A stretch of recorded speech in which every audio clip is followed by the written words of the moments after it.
There is nothing to worry about. You're gonna be just fine. You'd be surprised at the things you find when you go looking. God, it knows I'm here.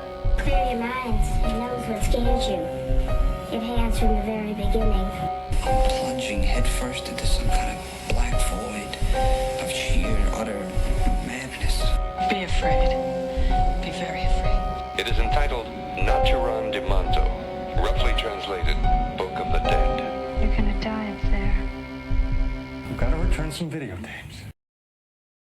Hey, Joe. Hey, Chris. Hello and welcome to In the Veins. I am Joe. And I'm Chris. And this is In the And Veins. this is In the Veins. And, today we're talking about Red Rooms. Red Rooms 2025's, or 2023's Red Rooms, excuse me. Yes. Le Chambre Rouge is I'm original French-Canadian title. Yeah, I'm excited about this. I've been wanting you to watch it and talk to you about it for a while. I found it really interesting. I was also very excited to talk about it on the pod specifically because, like, slow burn, psychological thriller type of thing is definitely a subgenre we have not tapped in. For the pod. So it's very exciting to me to get to jump into it. Yeah, it's funny because, if you know what it's about, you kind of expect a gore fest, and you're not getting that. Like it's definitely one of the swords that holds over your head is the violence that is bantied about throughout the whole film. Yeah. And it's interesting that they made the choice not to really revel in it as much. Well, but the way that they do, give you any piece of it is pretty damned impactful. Like I watched this. I was excited about it coming out. I think I read about it in Bloody Disgusting or something before it ever got released. Sure. And that I love like the dark web Red Room. Like I've been weirdly obsessed with. Like, oh, this is why I got Chris's eye. Yeah. So that kind of like I listen to all these like the YouTube dark web horror stories and stuff like that. So I'm very familiar with the whole like urban legend of Red Rooms, but even before all of that, like I was always really intrigued.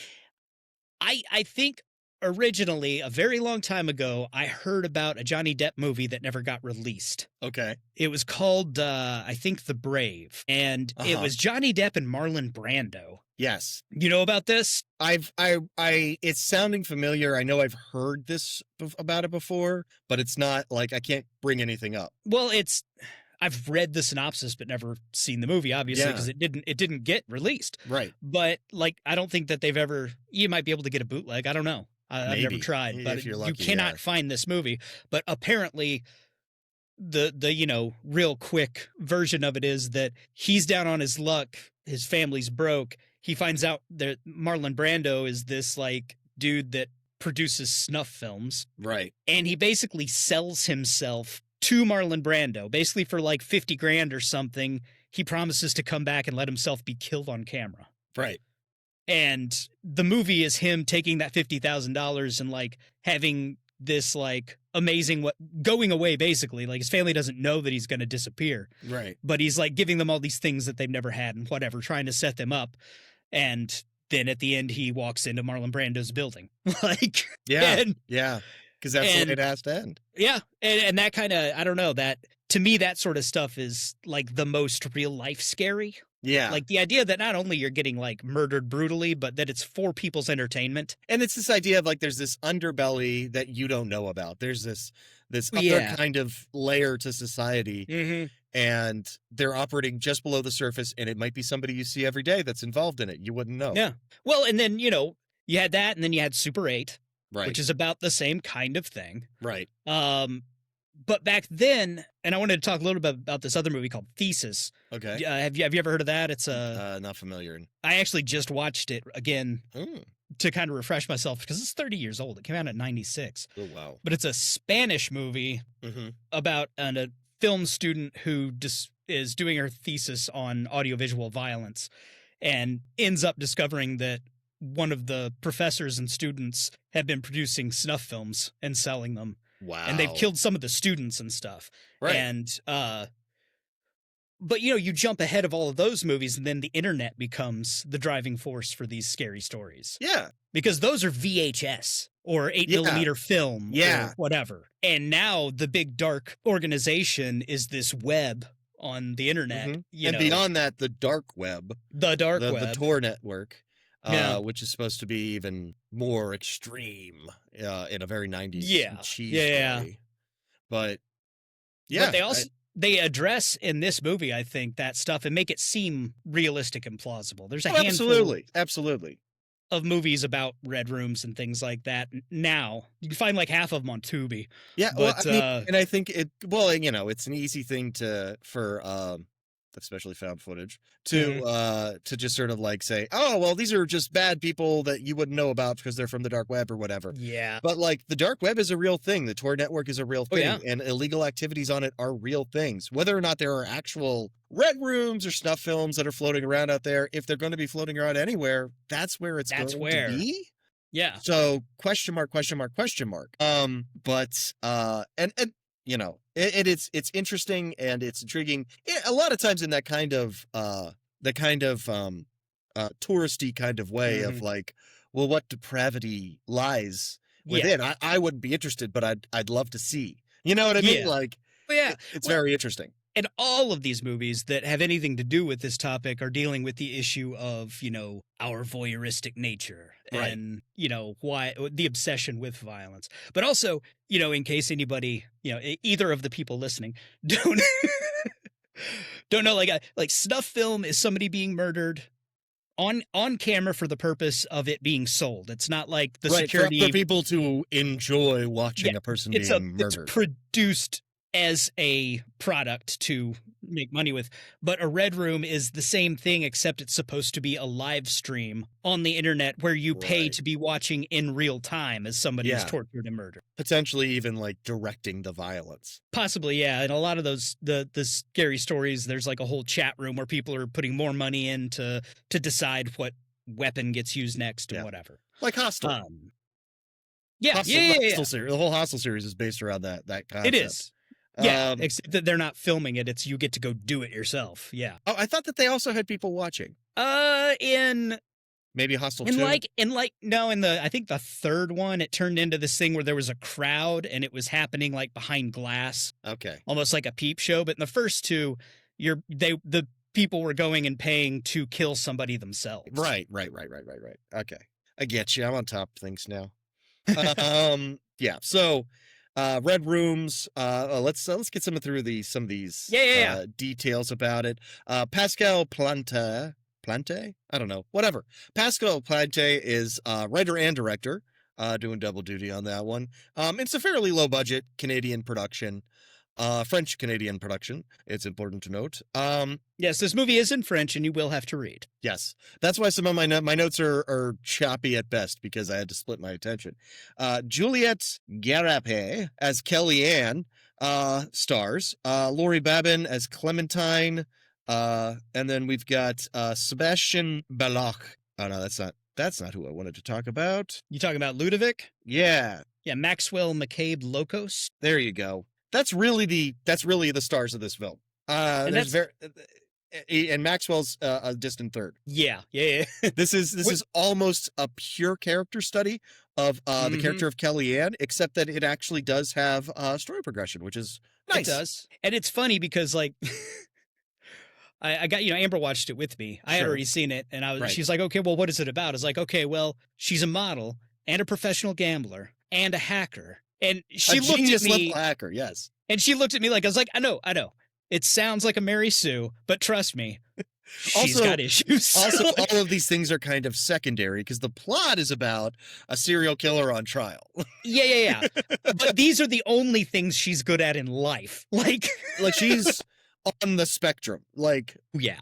She is deep in one end of the spectrum.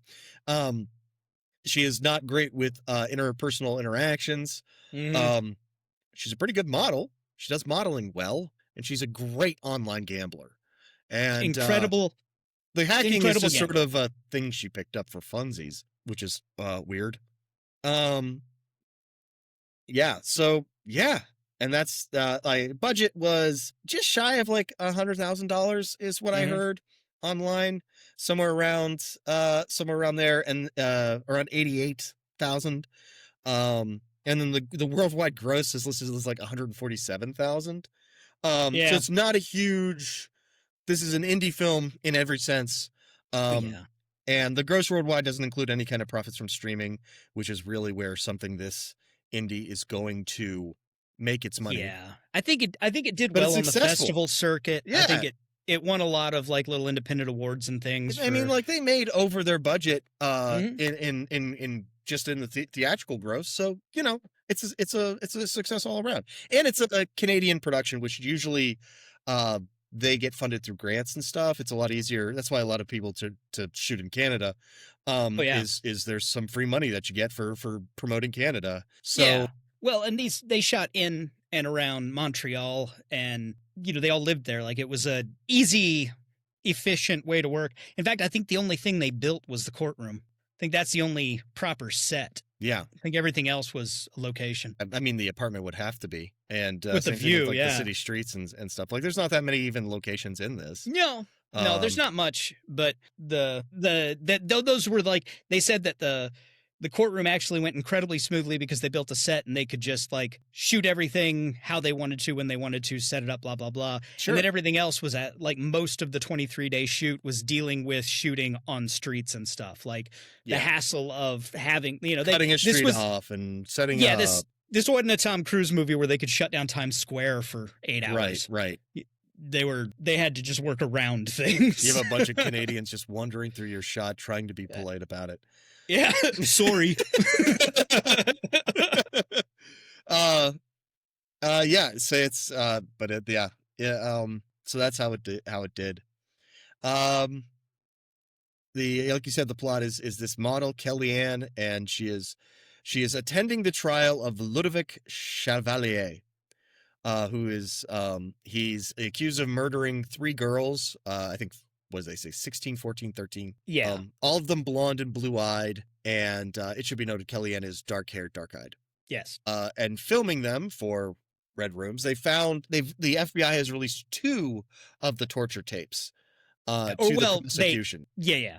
But the FBI doesn't even have the third. Yeah, nobody has the third. Nobody has the third. To find it. And then this guy Chevalier, he apparently the third body that they found, the body of the third victim, which is the one they don't have the tape of, on property that he used to own. Yeah, and either the body or the clothes, but they have found the body. Like right.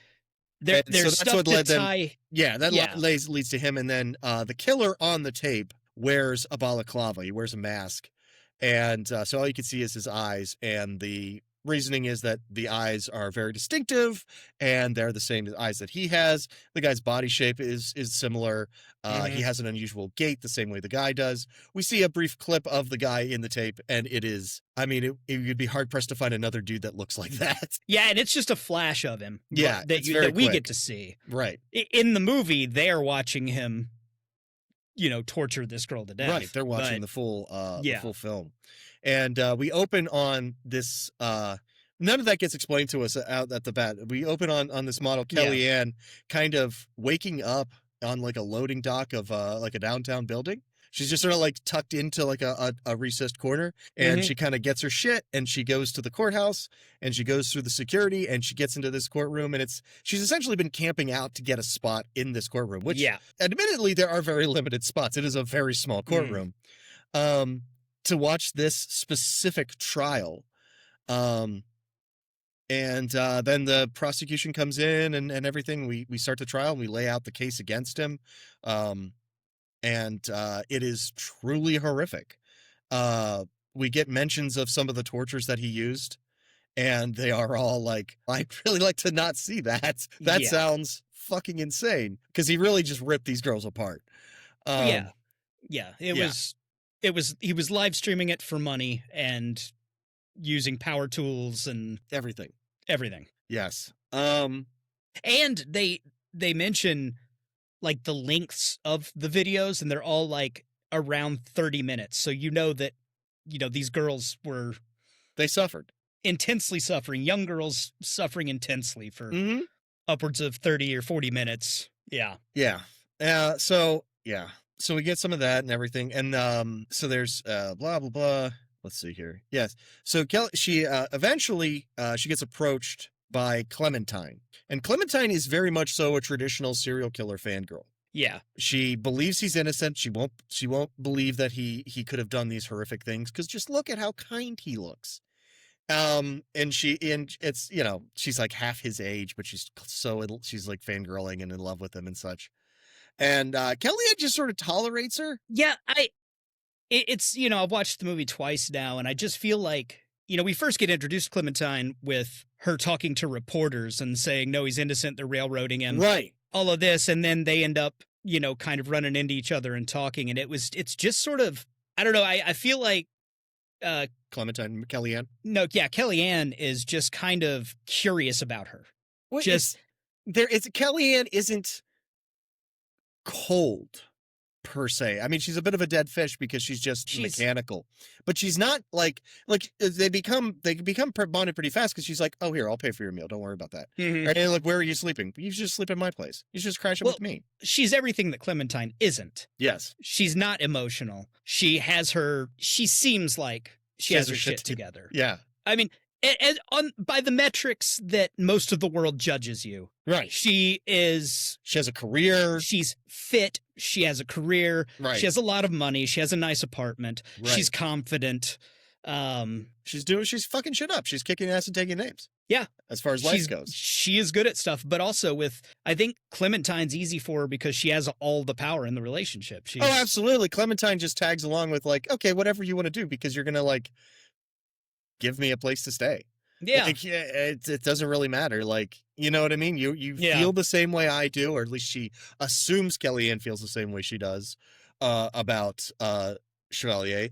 And you know, it's like it's a bit of a marriage of convenience. Like, you know, I'm going to hang out with you because you seem like you need somebody to hang out with, and if I benefit more from that than you do, then that's fine. And Kellyanne, for her part, is like, sure, you can hang out. Who cares? Well, and so much of this, like, this movie is the director said in an interview that the film can only function if you look at Kellyanne the way she looks at the killer. Yeah. And I think, you know, I feel like that's interesting, because I think that so much of this is trying to figure out what's going on in her head. Like, what is her motive? Like, what is she doing, and why is she driving doing it? her? Like, what is her motivation? Yes. I sort of wonder if she isn't interested in Clementine because she wonders if maybe some of what Clementine has is what's driving her. Maybe she doesn't know why she is how she is.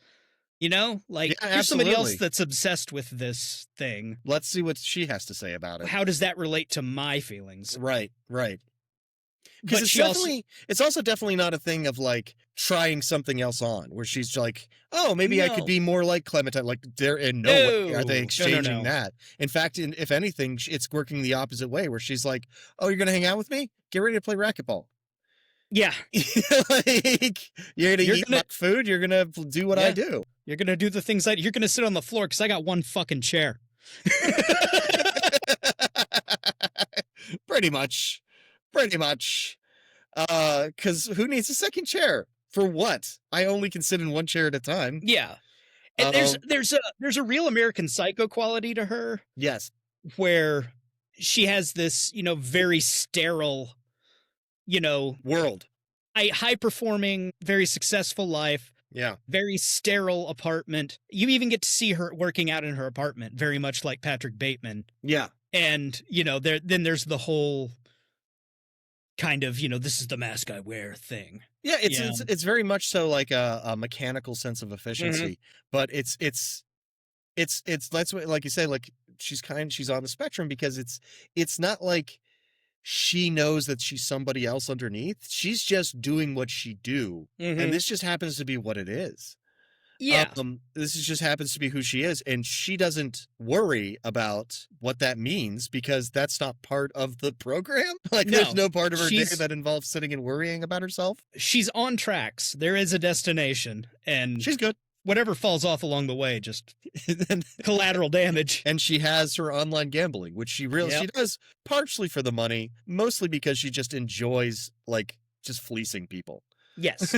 she likes seeing people commit to something and one of her lies and then Mhm. pulling the rug out from under them.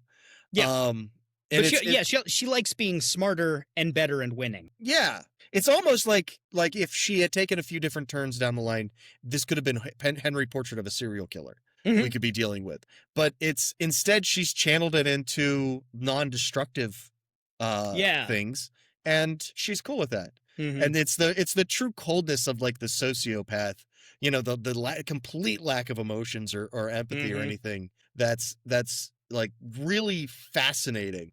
Because it's not even like she doesn't even she wouldn't even enjoy killing because what would be the point? Yeah. You know what I mean? Like, In fact, the only time that she really seems to get upset has to do with. I mean, we're going to go through the plot. we can keep we're just talking about it, yeah. but I mean, like there is a point where she gets upset, and it's really more about, I think, her ego. Right. That when the ego is attacked, okay. But you're right. That's sociopathic or psychopathic. That's psychopathic. Yeah. That's you know the narcissism. Yeah.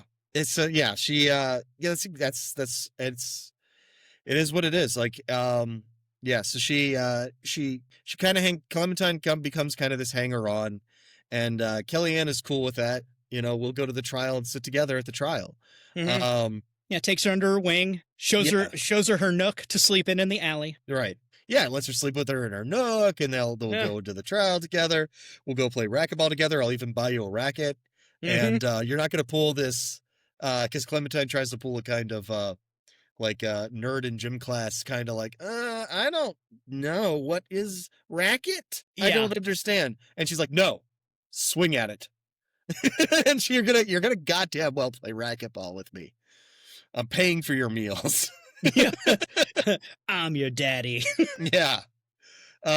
She also has she has her own AI that she programmed, which is crazy talk.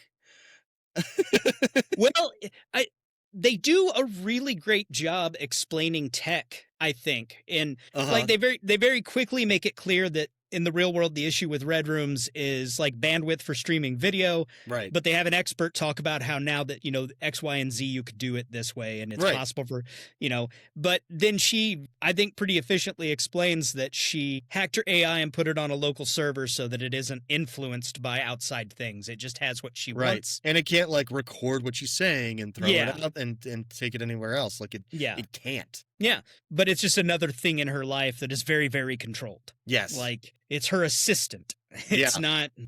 Yeah. Oh, and there's a whole Arthurian... Right, because the AI is Guinevere. Yeah, the AI is Guinevere. Her name, Kellyanne's username on the poker website is Lady of Shalott. And that's a Tennyson poem. Yeah, Alfred Tennyson. And the story of that is that this woman's cursed to live in a tower where isolation has made her amazing at making tapestries, but the only way to look at the outside world is through a mirror facing a window. And she sees Lancelot. If she leaves the tower, she will begin to die. Okay. That's why she's stuck. But she sees Lancelot, and he's so hot that she's like, fuck it. And she leaves and tries to follow him, immediately starts to die, drags herself into a boat, dies in the boat, it floats downstream and gets to Camelot. She does make it to her destination, where Lancelot helps the townsfolk remove her body and bury it. And it's she lives in a tower. Right. And she only really experiences the world. Worth it. Yeah. But I mean, Kellyanne lives in a tower. She experiences the world through a computer, right? And through this level of separation, yeah. The idea is this isolation for the artist. Once you like pursue material things out in the world, you start to die. Yeah. And her pursuit of this trial and her ultimate goal with it ends up kind of unwraveling things. Yeah, it kind of destroys her whole life. Yeah. So she's because she's even a fairly successful model. Like she's the face of like a beauty website or some junk. Yeah, she's like she's doing good. She's like the main screen, like the home screen. Yeah, the landing page for like a fashion line or something like that. And so but she's and Clementine doesn't know it, but Kellyanne is kind of putting her tendrils out and stalking the mother of the final victim. The one who they never found the video of. And using cyber stalking techniques, she figures out the address of where she's located. It's kind of a neat little. Yeah, it's like it's a cool little like she goes through like Google Earth and stuff like that. Goes through pictures of the place, like finds the house number and all that jazz. So she finds out where she lives, ends up going there, checking out the Wi-Fi network. Turns out it turns out that the door has like a cyber lock on it. Which is something she gets from like crime scene or from like the Google Earth photos. And she's like, oh well, if there's a cyber lock, it's on a network and I can hack a network. Yeah, because she just zooms in. Yeah, and then she just puts that in her back pocket, and it's just like, okay, maybe that'll be important later. Yeah. Oh, and there's that real creepy shot, like the culmination of that little hacking montage. Yes, is you see her silhouette walk up to the door from the outside, right, and then you see the door turn green like it's unlocked, and then lock back, and then she walks away. Yeah, she's just making sure that it works. Oh, got that one rocked. Okay, one thing done. But I love that because she didn't just do magic on her keyboard. Right. You know? They weren't just like streams of numbers like, I'm hacking it. Yeah. I'm hacking the internet. And I think, you said she just sort of learned hacking, on a whim, but I think that the point is that her whole experience with the world is through her computer. Right. Yeah, it's like it's an orderly mechanical world. It's something that she can comprehend very well. Yeah. It makes sense to her. So she got good at that just through rote repetition. So yeah, she eventually we get and like I said, like Clementine is very like they go through a whole thing of Clementine is absolutely sure that he is not the killer and everything. And then there's a day in court where they're going to show one of the snuff films. Oh, but before that, there's Clementine calls that TV show. Yeah, she calls like a chat back. They're like call-in show. Yeah, it's like the show they're talking shit about the trial, and they're like, it's one of those things where it's a foregone conclusion that he's guilty. Yeah. Like, well, what do you think? How do you think he did it? It's not like, do you think he's guilty or not? Yeah, and she calls in and does her little tirade, and they're all just sort of like, oh, that's so sad. You're so mentally ill. Like, she's just so passionate about like, I thought we were innocent until proven guilty in this country, and it's like, dude. But he did it though. But he did it though. Like, yeah, like. And Chevalier's creepy as shit. Like, just he's uninterested. He's uninterested in his own fucking murder trial. Yeah, and the courtroom is just a white box, and he's in a glass cube inside. He's in a glass cube. Is that normal Canadian court? I have no idea. That's awesome. I don't know. It's awesome.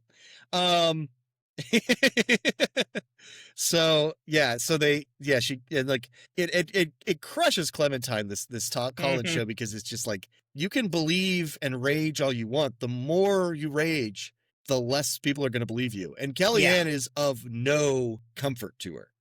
No. She basically is like, hey, that's dumb. Don't do that. And the girl calls anyway. You're only hurting yourself. Yeah. That's so for you. So they show they're going to show the snuff film at the trial because that's what you do. And they clear the courtroom of everybody except essentially like necessary personnel and like the parents. Yeah, the people that have to be there is the jury. Right. And then the parents if they feel like they should be there. Right. And they start to play the video, and I think the mom just like leaves because she can't take it. It's the mom of the one who hasn't been found. Right. So it's like somebody comes out and throws up. Yeah. It's pretty fucked. And like paramedics come in to get somebody with a stretcher because somebody passed out. Yeah, or had a heart attack. Right. So it's intense.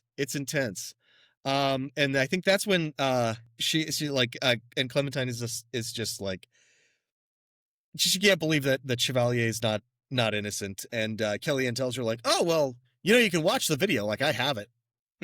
Because she has it. She got it on the dark web. Well, it kind of implies that she has it.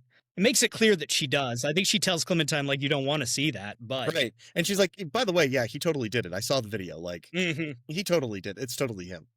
But you can watch it yourself if you want. Who cares? Yeah. Because... yeah. It's a really interesting scene when they... Yeah, she sits her down in front of her computer and plays it, and we just see Clementine's face. Yeah. Well, and Kellyanne's, but Kellyanne's just watching Clementine mostly. Right. And it's just red glow off of the screen in a dark room, and the sound of this girl Being- screaming Yeah. and being power tortured. tools and gristly noises And one little tiny glimpse of him kind of looking into the camera and dropping an axe or something on a table. Yeah. You can't even really see what he's doing, but No. And Clementine is just shattered by it. yeah. And the next day she's just like No, not the next day. The best part of this whole scene is that that's after the first video. And Kellyanne, like, it's over and Kellyanne is about to like start the next one. And Clementine's like, no, I need a minute. And Kellyanne stares at her for like maybe 2 seconds and then just hits play.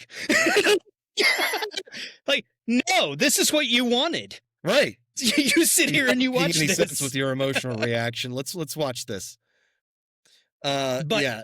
but like you said earlier, like the little bit that we see of it's clear. That's the dude. That's totally the guy. Yeah, That's we've his only face. seen him sitting cross-legged in a glass Yeah, cube the whole movie. this is- That's the dude. That's his skinny ass head. Yeah. So the next day Clementine is just like, so I'm going home. I made a mistake. I should never have come here. I bought a bus ticket. Yep. Audi 5000. That guy is guilty as fuck. I don't know why you're in this still. You're getting something out of this that I am not getting out of this. Yeah, and that's the other thing. Like it broke her heart because she found out how stupid and silly and wrong she was. Right. But she also thought she had a compadre. She thought she Right. had a like-minded Right. person, and she finds out that no, this whole time, No, Kellyanne's there for a whole other reason. yeah, you were her pet, girl. Like, Yeah. Her fascination with it is totally different from your fascination with yeah, it. she's on a level you can't understand, and You're not, and you can't. That you you're can't not ever understand. going to. Yeah. I think it's the first time that Clementine really sees Kellyanne and kind of does get like, oh, that's who you are. Yeah. Yeah. And she's probably scared of her now. Like, it's Yeah. not. As well she should be. She should be. That girl's nuts. The next time we see Kellyanne, it's Chevalier's birthday. And she's up to something. She's Yeah. up to something. Something fucking weird. She's up to something. We see her kind of going into the court and everything, and then Got she a gets bag. she got a bag. And she gets into the courtroom and she drops the long coat, and she is wearing essentially the school uniform that the the last victim was wearing. And she pulls out a blonde wig and slaps that She on. puts blue and contacts blue in. contacts in and just And stares puts braces. Chevalier down. And braces. She has like a Braces, little that's right. braces. She puts like the retainer. braces on her mouth. Yeah. And just starts staring at Chevalier. Yeah. But the families notice first. Of course. And they're like, oh, Jesus fucking Christ. Yep. And so she's asked to leave, and eventually she has to be dragged She's fucking out. removed. But Yes. it's the only reaction Chevalier has to anything. He Yes. just looks and smiles and waves at her. Yeah. Gives And, her a little and she wave. sees that, and that's all she wanted. And there And is, that's what she's there for. and that's the completion of the cycle almost for her, because it's she's very much so like done with it after this. But there is that kind of thing of like, I think there's a Well, I moment of feel like- connection where they're like, oh, you're this too. I think there's that, but I think it's also the final confirmation. Yeah, she's sure from watching the videos that was him, but she did not see his face. I mean, it's, Right. yeah, okay, I'm 99.9% sure it's you. Sure. But him seeing her dressed like that and smiling and waving at her was the like, okay, yeah. Yeah, it's the 100%. it's the admission of guilt. It's, yeah. Yeah. Yeah. And it's the, for sure she's going to go and do the next thing she's going to do. So yeah, she and she had previous to this made contact with some dark web compatriots. Mhm. And they were like, well, you need to do something for us to know that you're cool, that we can let you in. And this stunt is essentially that. And of course it sinks her whole career. Like the modeling is done. Yeah. They drop her and all this jazz. She was on the verge of that just from the fact Yeah. that she's showing up in this courtroom every day anyway. Yeah. So, and that was what I was talking about. Like, the only time she really seems to get upset is when she loses a modeling job Yeah. because of her public behavior. Right. She And immediately goes to that website where she's on the landing page and Yeah. and sees another face. She's like, Mhm. oh, I And thought it's I her had ego. that." It's her, you Yeah. know, her accomplishments and whatever. It's about that. It's Right. It's certainly not the money. She can gamble and make money. Right. That's the thing is the modeling isn't about because she's doing the whole time is she's online. The modeling's gambling. a validation. Yeah. So she goes online and starts gambling, and she makes a few risky bets and ends up getting a shit ton of crypto coin. And then starts using, and she's actually playing like a high stakes hand at the same time as this bidding war is going on the dark web. Yeah. For the third tape, essentially is what it is the third recording, the missing recording. And she makes a crazy stab in the dark in the poker game online and wins a shit ton of crypto coin, pays off beautifully. She basically goes all in on like a massive pot, right, and forces everybody to fold because she basically just bluffs her way into taking the whole fucking thing. Right, which is very out of character for her. That's not how she plays. Yeah, it's not careful or controlled. But it's also funny because earlier the dark web guy, like, she said something to him and he wrote back, "Do you think this is a fucking game?" Yes, she does. She absolutely does. She doesn't understand. She doesn't understand the difference between like real and a game. Yeah. For her, everything is a game. Everything is just you manipulate the rules in this way, you get this result that you're working towards. Yeah, that's Kellyanne. So she ends up getting a massive amount of Bitcoin or whatever cryptocurrency at the last second. Matt uses it to make one massive bid for the video and ends up winning it. I saw somewhere, I don't know if it's in my notes, but like at the time, like on the day this was supposed to be, because, Bitcoin goes up and down and whatever. Yeah. But at that time, that amount of Bitcoin that she bid and won would have been about $400,000. Which, I mean, like, that makes perfect sense. This is a serial killer on death row or on trials stuff film. You know what I mean? Of course it's Well, but it also speaks to the darker, broader reaching thing. For him to be able to have a Red Room means that there are not only customers paying to watch it, but also now you find out that they're like brokers. Like there are mega rich. Well, but like middlemen, like who is selling this third video? Yeah, because it's not Chevalier. No. So either it's somebody that paid to see it and recorded it, or Chevalier was in business with other people and they had the file. Right. But there's all of these people. He wouldn't have killed those girls. Yeah, it's a whole. Well, he probably would have killed people. Well, I think he was a serial killer, but those girls died for profit. There's an industry behind it. Yes. Who aren't killing anybody, but they're the mechanism by which these people function. Yeah. And they're either enjoying it and paying for it, or they're enjoying it and profiting from it. Right. Like either way, they're part of the problem. They're part of this mechanism. So she gets the video, watches the video, and at the end it's like catharsis. Like her deep breath moment is watching a snuff film. Right. It's wonderful for her because it is absolute confirmation, because at the end of this one, Chevalier faces camera and takes the mask off. And it's like, boom, that's all I needed. So then she dresses back up in her costume, goes to this poor woman's, the mother of the victim's house, middle of the night, so everybody's asleep, pops the door open, goes into the girl's bedroom, takes a couple selfies, and then goes to the mother's bedroom, and you really don't know what the fuck she is going to do at this point. She has been all over the place. She might try murder to see if it's fun. Maybe. Who knows? You never, this is a character who is never too far away from committing murder, I don't think. No. She is like, it's literally that thing of like one more twitch of one of the dials, and she is Chevalier. You know what I mean? Like, probably why she's so obsessed. Like she wonders if he's like her. Right. Or if she's like him. And then also it's like Chevalier pulls the mask off in the video and has this giant smile on his face. And it's like, oh, no, but see, I wouldn't enjoy that. I would just do it for the money. Yeah. It's almost like, she's not quite there. Like she doesn't have enough emotional range to be a serial killer. So the last thing she does is she leaves her thumb drive on the mom's nightstand, which presumably has the video in it. Yeah, which is a deeply cruel move. It is, but it's also like the greatest kindness she can do. Like it's you know what I mean? Well, giving it this directly is- to the police would be the greatest kindness. Okay, that's fair. Making sure that the mother of the missing murdered girl Is the first one is to the watch first the person video of her to dying? watch the girl get tortured to death.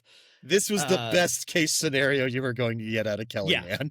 But it also feels like it feels transactional, like she's paying for the thrill that she just had of taking selfies in the girl's actual bedroom dressed as her. well that, but also early in the movie you see this mother.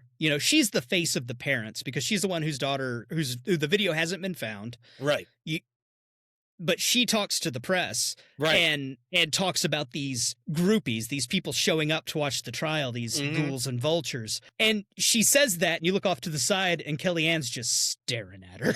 Like, it is something else that she is, as obsessed as Kellyanne is with Chevalier, she's also obsessed with the mother because there are emotional ranges that Kellyanne's not capable of. yeah. And that's, I think with she knows that she isn't affected by watching the videos of the murder. Right. Like, nothing traumatizes this woman. Nothing. But it also doesn't bring her joy. Yes. Which is the difference. Like you Yes. said, she's not going to smile. She could probably do it. She could probably mechanically go through the process of, Right. being a brutal murderer. Yeah. But it wouldn't be something she did for her. No, it would give her no degree of satisfaction, unlike beating people at online poker, oddly enough. Does give her some weird degree of satisfaction. Well, because she wants to be dominant. She wants to win. She wants to be better Right. than you. Well, and That's she what- also she specifies that she likes people like taking away people's hope. Yeah. Like Yeah. seeing them build that hope and then snatching it out from under them. Yeah. Which, she crushes this poor mom by making her be the first one to see this video. Right. But by acquiring this video and making sure it gets into hands that will Make use of it. make use of it, she's also like, haha, I did a better job than all the cops and detectives. That's also true. You That's know, also true. she is the key. She is the one. That's what I say. I think this is the best possible action you could expect out of Kellyanne, given the kind of person that she is. Oh, yeah. This is the closest she comes to being a true hero. Is leaving that video on the mom's It's nightstand. just psychotic cruelty and Yeah. weirdness. Right. Right. And then we get there's a little follow up where you hear like that the video, the police found the video and Chevalier is so screwed. Yeah. I think he And, pleads guilty. I think yeah, he they does. say that the trial's ends up cut pleading short guilty. because he's pled guilty and it's done. Yeah. And we get a little thing of Clementine, who's giving an interview to a journalist about how she was a groupie and how she only feels regret and she can only think of the poor families of the victims and all this jazz. And that's fucking Red Rooms. It is. And I love this movie. I watched it when it first became available to rent on Prime, I think roughly a year and a half ago or something. Seems about right. I know I was at Fort Leonard Wood for a class, but Okay. but I don't know, it stuck with me. It lingers. interesting. It And does. but it also, there's the whole thing of don't show the monster, let the imagination do the thing. Sure. And I feel like they sort of do that more expertly than anything else because they lay in all of this stuff with what you hear at the trial Yeah. and everything building up to it. Then when you have to hear the audio Right. of the video when she shows Clementine, Yes. it's pretty brutal. I mean, it's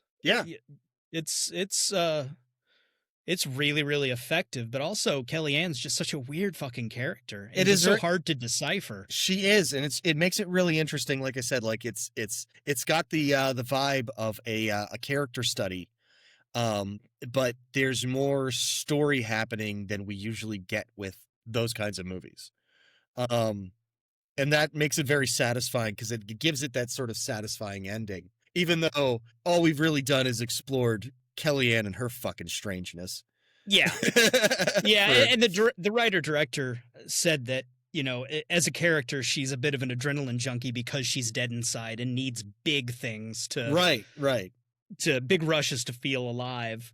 It's like astronauts craving spicy food because being in space deadens your taste buds. Yes. Hot Yes, sauce is that's incredibly exactly valuable it. in the that's exactly it. Hot sauce is incredibly valuable in the International Space Station. For that very reason. I didn't know that. Yeah. Yeah, it's about the blood flow to your head and everything, and how it gets fucked up in microchips. Weird.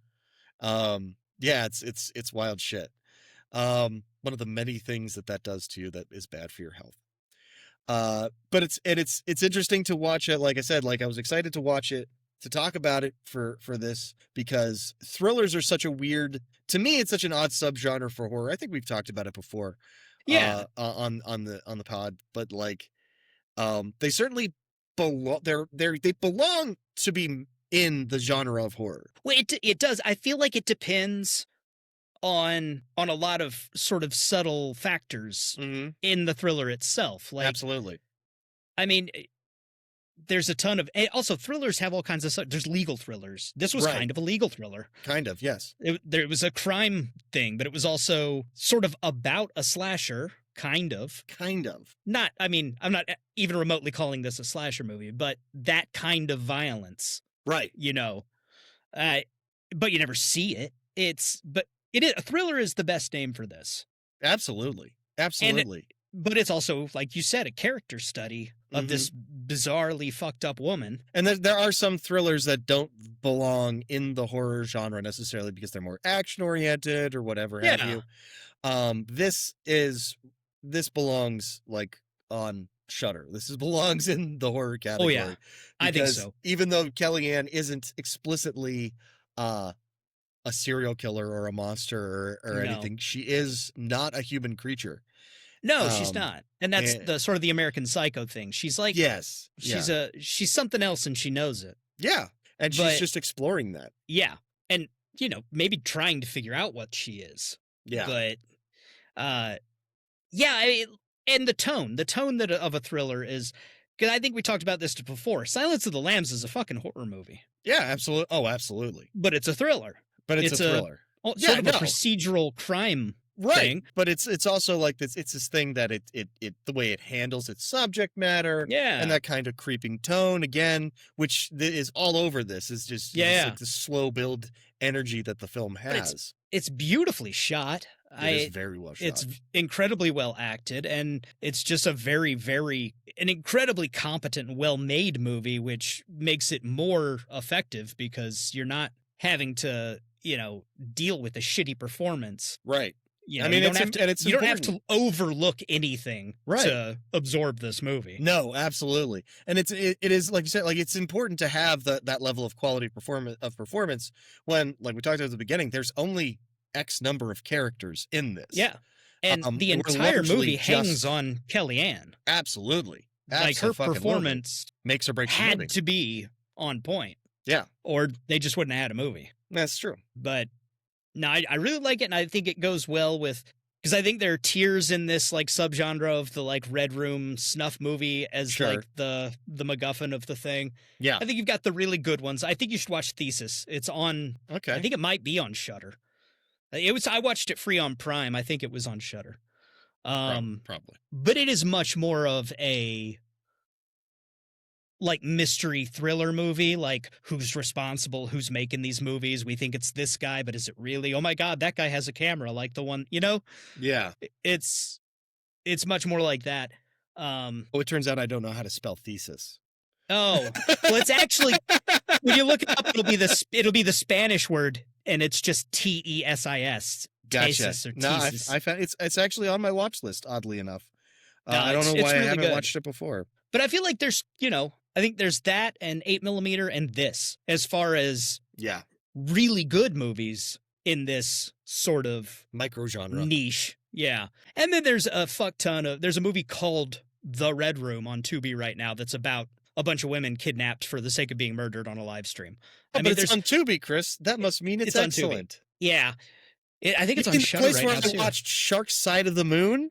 Yes. That's where it is, and that's where it belongs, because it isn't very good. It is wild to think that, like, a movie like Red Room is, in a broad sense, in the same genre as fill in the fucking blank. Yeah. Like, you know, Shark Side of the Moon, technically. It's wild. It's wild, wild. In wild horror, stuff. you mean? Like, yeah. In the Or- broader spectrum of horror. Yeah. It's a quiet one. It's a slow burn. But it does a great job with its tension. What was it that I saw? Pretty big kingly tension film from year before last. Coffee Table. The Coffee Table. I have not watched that yet. Yeah, don't. It'll just Okay. upset you.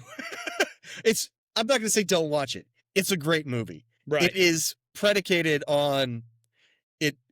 There is just tension. It is a 90-minute tense scene. Yeah. I mean, I know of it. I know what Okay. it's about. Right. But it's just this boiling stew the entire time, and it's a real nail biter. But the bad thing happens early, and then will it be It's a- discovered? right, Yeah.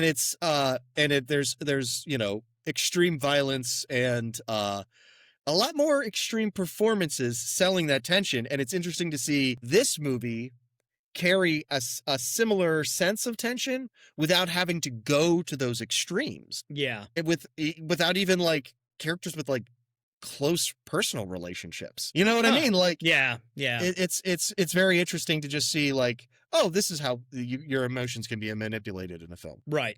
Oh, there is one other movie that might be in that group Okay. with 8mm in them that I haven't seen, but I know a lot about. I just haven't felt the need to watch it. Okay. And it's a Serbian film. Yes, Serbian film. Because that, I mean, I know Famous Serbian film. the plot of it, and it's basically at the end of the day, it's about them making snuff films and pretending it's art. Yes. I haven't seen it, so I'm not I'm Yeah. not judging it, but I just hear that it's actually got production value, and it Famously is much like, more hugely disturbing.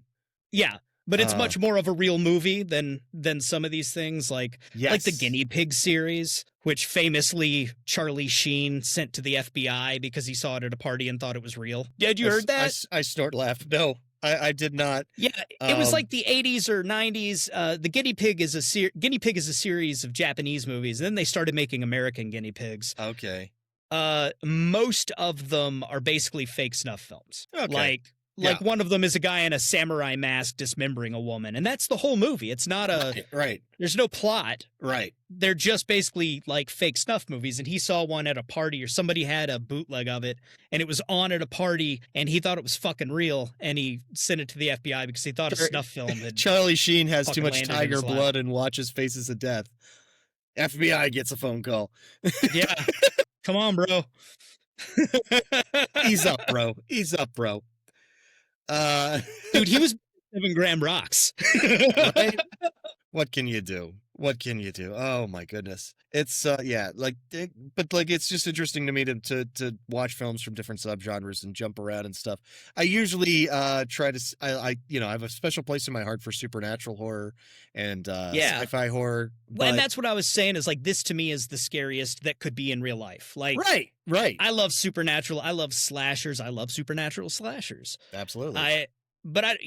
Even the slashers that aren't supernatural, they kill somebody brutally but quickly and move on. Yes. Like And- Halloween, for instance, the first Yeah. Halloween is still smells of not real. Yeah, yeah. It smacks of the supernatural into some degree, way, shape, or form. To the point where in later films, when it becomes supernatural, it's not surprising or beggar belief. No. Because we've already made that leap in a certain way, shape, or form. I mean, he's super strong at least, and then at the end he gets shot 6 times and falls out a window and walks away. So yeah, it just vanishes. Yes. But I'm talking about like even like laid to rest or shit like that. Where Yeah. it's Well, and even in among other realistic horror films, like subgenres of realistic horror films, like home invasion films and such like that. Yeah. This is more believable than even that. Yeah. And that is scary in an adjacent way where Right. you're being toyed with for their amusement. Right. But at least for me, the idea of somebody setting up a camera so that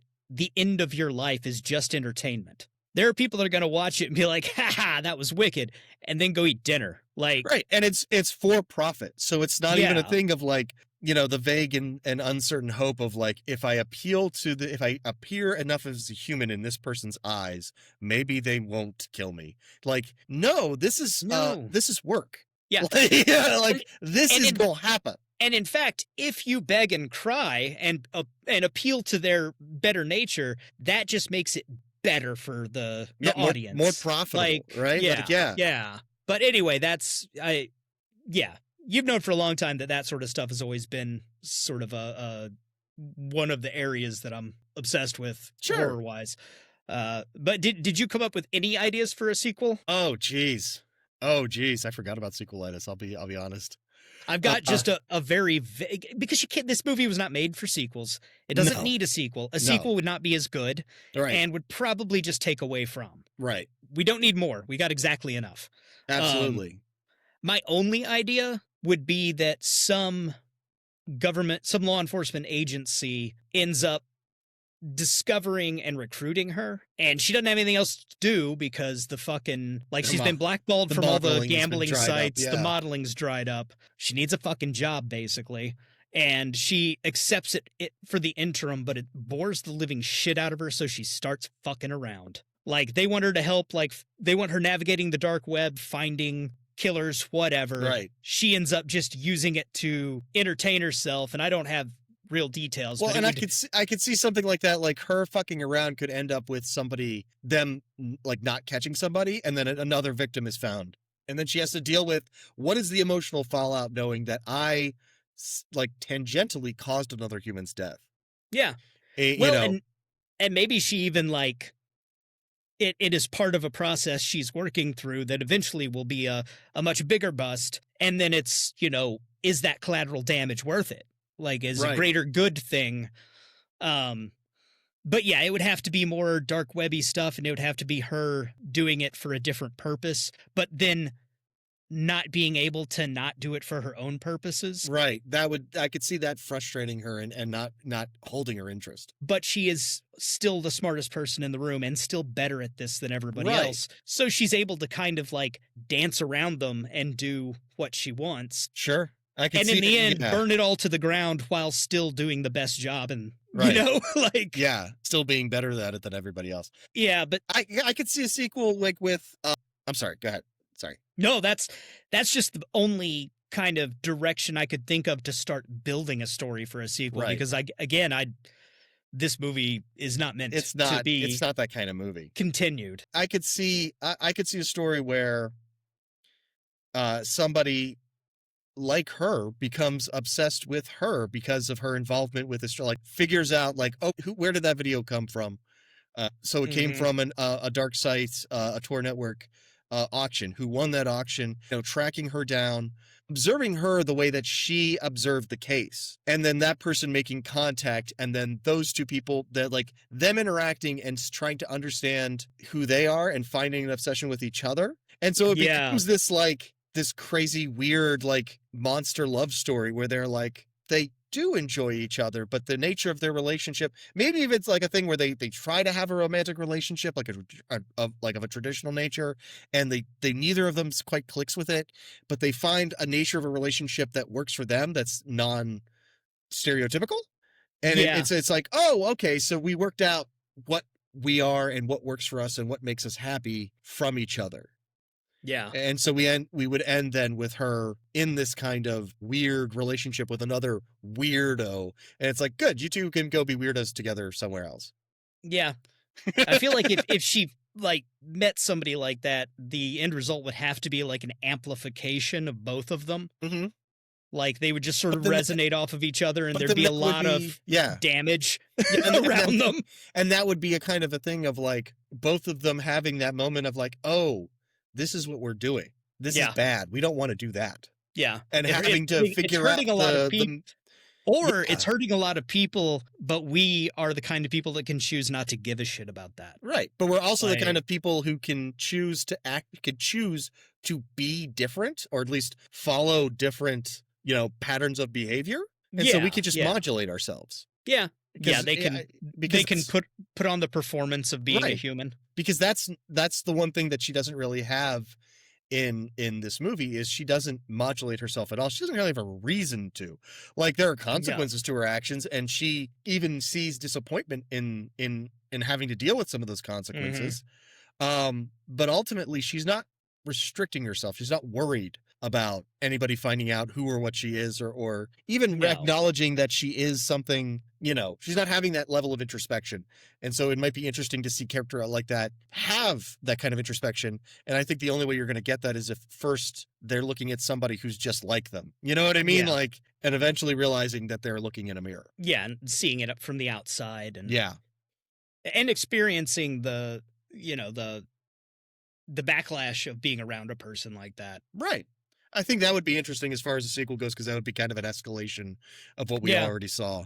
Yeah, but they don't need to do a sequel. They don't need to. No, absolutely. I think you could do a movie like that and not have it be a sequel to Red Rooms, essentially. Oh, yeah, absolutely. That's definitely like a standalone type of thing. And it's Yeah. like You wouldn't need all the setup of this whole movie. You don't need a whole character study movie to tell us that's who these people are and do Right, that movie. right. It And also a movie like that, it could be more fun. It could be more fun. crazy.